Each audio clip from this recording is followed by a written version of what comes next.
आयुष्मान भारत योजना के तहत अब तक 42 करोड़ से ज्यादा कार्ड जारी हो चुके हैं। इंडिगो ने 5 से 15 दिसंबर तक 1000 से ज्यादा फ्लाइट्स रद्द की। नवंबर 2025 में जीएसटी कलेक्शन में 2% की गिरावट दर्ज की गई। रूसी राष्ट्रपति व्लादिमीर पुतिन का भारत दौरा सफल रहा। मोदी पुतिन के बीच 10 से ज्यादा समझौते हुए। भारत रूस 2030 तक $100 अरब का व्यापार लक्ष्य तय किया। राष्ट्रपति द्रौपदी मुर्मू ने पुतिन के सम्मान में राजकीय भोज दिया। बाबा साहेब आंबेडकर महापरिनिर्वाण दिवस पर पूरे देश में श्रद्धांजलि कार्यक्रम हुए। वित्त मंत्री ने लोकसभा में नया इनकम टैक्स बिल 2025 पेश किया। केरल कांग्रेस विधायक राहुल मामकुटाथिल को यौन शोषण केस में निलंबित किया गया। टीएमसी विधायक हुमायूं कबीर को बाबरी मस्जिद वाले बयान पर पार्टी से सस्पेंड किया गया।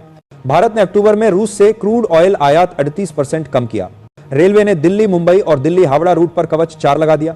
वंदे भारत स्लीपर ट्रेन जल्द दिल्ली पटना रूट पर दौड़ेगी। 3 दिसंबर को विशाखापत्तनम में भारत साउथ अफ्रीका तीसरा वनडे सीरीज 1-1 से बराबर हुआ। जूनियर हॉकी वर्ल्ड कप में भारत ने स्विट्जरलैंड को 5-0 से हराया।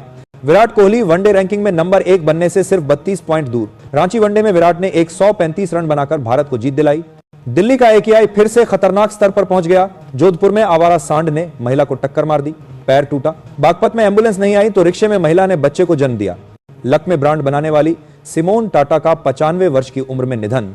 महासभा सत्र के शुभारंभ पर नीतीश कुमार और तेजस्वी यादव ने नई स्पीकर को बधाई दी। कैबिनेट सचिवालय और विजिलेंस विभाग की समीक्षा बैठक में भ्रष्टाचार के खिलाफ सख्त एक्शन लेने के निर्देश दिए गए। बिहार चुनाव में एनडीए की जीत के बाद नीतीश कुमार की संपत्ति 1.64 करोड़ रुपए घोषित हुई। बोधगया में पीएम मोदी के साथ युवाओं के लिए नई योजनाओं का ऐलान किया गया।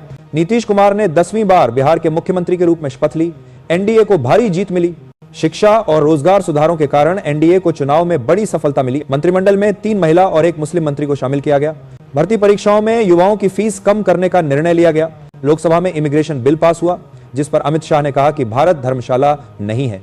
बिहार चुनाव को लेकर प्रेस बयान जारी कर कहा गया कि जंगलराज वापस लाने की कोशिश को जनता रोक देगी। गाजियाबाद में अमित शाह की झूठी मृत्यु की फेक न्यूज फैलाने वाले व्यक्ति को गिरफ्तार कर लिया गया।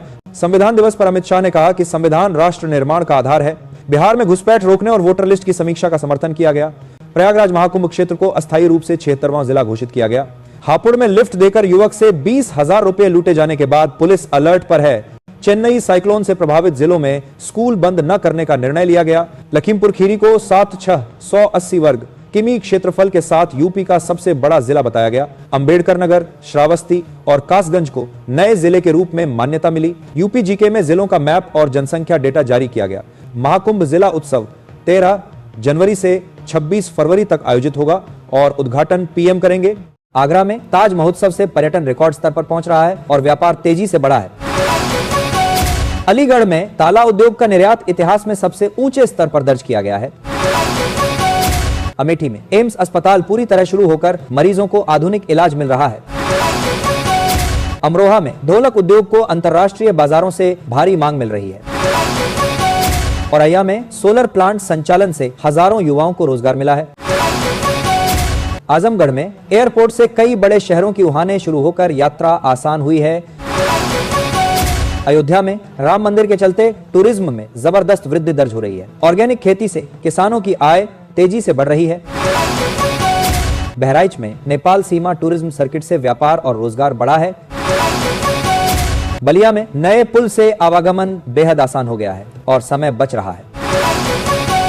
बलरामपुर में नया मेडिकल कॉलेज शुरू होने से स्वास्थ्य सुविधाएं बेहतर हुई हैं। बांदा में बुंदेलखंड ग्रेनाइट अंतर्राष्ट्रीय स्तर पर तेजी से लोकप्रिय हो रहा है।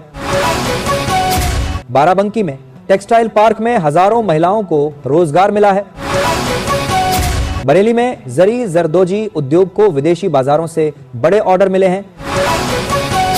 बस्ती में नई औद्योगिक परियोजनाओं से रोजगार के अवसर बढ़ रहे हैं। बिजनौर में चीनी मिलों में सुधार से किसानों को समय पर भुगतान मिल रहा है। चंदौली में ब्लैक राइस की खेती किसानों के लिए आय का बड़ा स्रोत बन गई है। चित्रकूट में रामायण सर्किट के चलते पर्यटन तेजी से बढ़ रहा है। चिरकुट में रेलवे और सड़क परियोजनाओं को तेजी से आगे बढ़ाया जा रहा है। देवरिया में नए ओवरब्रिज से शहर में ट्रैफिक समस्या खत्म हुई है। एटा में डेयरी प्लांट शुरू होने से दूध उत्पादकों की कमाई बढ़ी है। एटा में लॉयन सफारी के चलते हजारों पर्यटक पहुंच रहे हैं। फर्रुखाबाद में आलू उद्योग के विस्तार से प्रोसेसिंग यूनिट्स बढ़ी हैं।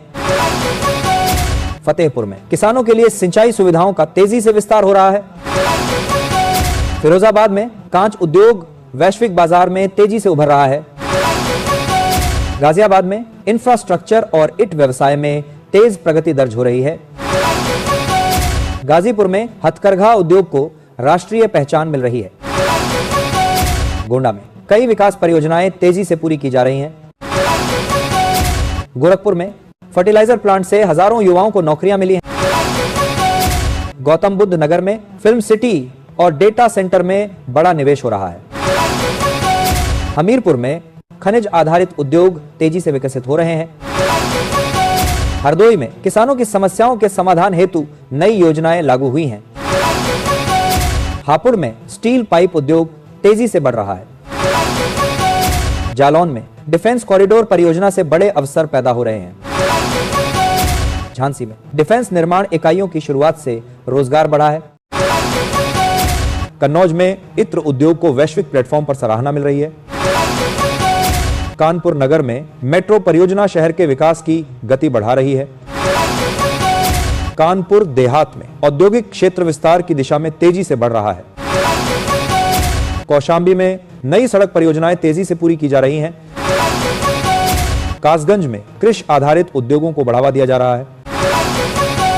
कुशीनगर में अंतर्राष्ट्रीय एयरपोर्ट से टूरिज्म को बढ़ावा मिला है। लंभौली में नई सिंचाई योजनाओं से खेती आसान हुई है।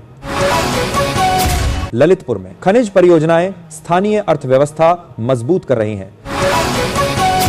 लखनऊ में इट सिटी और स्मार्ट सिटी परियोजनाएं प्रगति पर हैं। महाराजगंज में सीमा व्यापार से कारोबार तेजी से बढ़ रहा है। महोबा में जल संरक्षण परियोजनाएं बड़े स्तर पर लागू की गई हैं। मैथिली में ग्रामीण विकास योजनाओं में तेजी आई है। मथुरा में ब्रज पर्यटन लगातार बढ़ रहा है और अर्थव्यवस्था मजबूत हो रही है। मऊ में पावरलूम उद्योग का विस्तार तेजी से हुआ है। मेरठ में स्पोर्ट्स हब का निर्माण पूरा हो चुका है। मोदीनगर में औद्योगिक क्षेत्र में तेज विकास देखा जा रहा है। मुरादाबाद में ब्रास इंडस्ट्री वैश्विक स्तर पर लगातार आगे बढ़ रही है। मुजफ्फरनगर में गन्ना किसानों को रिकॉर्ड भुगतान किया गया है। पीलीभीत में टाइगर रिजर्व में पर्यटकों की संख्या लगातार बढ़ रही है। प्रतापगढ़ में आंवला उद्योग का विस्तार तेजी से आगे बढ़ रहा है। रामपुर में हथकरघा और लकड़ी उद्योग में तेजी आई है। सहारनपुर में वुड कार्विंग अंतरराष्ट्रीय स्तर पर काफी लोकप्रिय है। संभल में हड्डी और सींग उद्योग की मांग बढ़ी है। संत कबीर नगर में नए कारखाने से रोजगार के मौके बढ़े हैं। शाहजहांपुर में कपास उद्योग काफी मजबूत हुआ है। रासायनिक और खाद्य उद्योग तेजी से विकसित हो रहा है। श्रावस्ती में बौद्ध टूरिज्म में निरंतर वृद्धि हुई है। सिद्धार्थनगर में सीमा व्यापार से आर्थिक विकास तेज हुआ है। सीतापुर में कृषि सुधारों से किसानों को बड़ा लाभ मिला है। सोनभद्र में थर्मल पावर परियोजनाएं रोजगार और ऊर्जा उत्पादन बढ़ा रही हैं।